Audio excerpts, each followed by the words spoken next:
So one of the pivotal moments in my riding career was this one time. I lived on the west side at the time, so after work I would always hop on my dirt bike and ride out from my garage and just ride out into the middle of the desert, take some single tracks, just have fun. I rode solo a lot at the time, and it was just kind of my time to get out there and practice riding and do some exploration. So I was pretty far out in the desert at the time, just having the time of my life, and my chain broke. So this was after work, so it's getting later, the sun's starting to go down. I was actually headed back home at the time.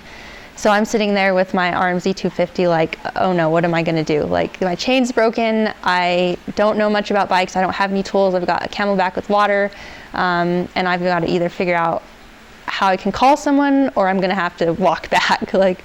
So I get my bearings and I look up, and in the distance I see another rider on a dirt bike, which is so weird because I'm in the middle of the desert. I had been riding for miles, I hadn't seen anybody since the dunes, which were close to home. And so I was like, oh, perfect. So put my bike down, walk up to him, he's broken down too.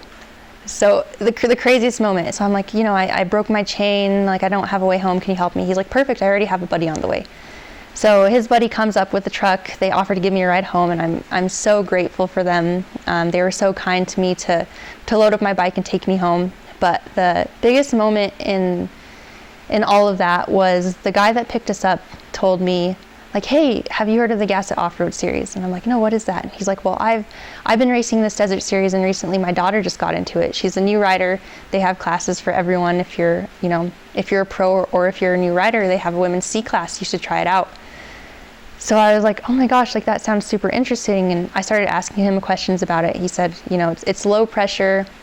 It's just fun. The community's great. And that is what got my foot in the door. I got home that day, looked up the race, and I think it was a month later, I went to my first Gasset Off-Road Series and raced women's C class. So this is Eva. And I'm Heather. With New Mexico Biker Lawyer, a local law firm focused on motorcycle cases. With more than 20 years experience, we handle your motorcycle case from start to finish. It doesn't matter what you ride, NMBL is by your side.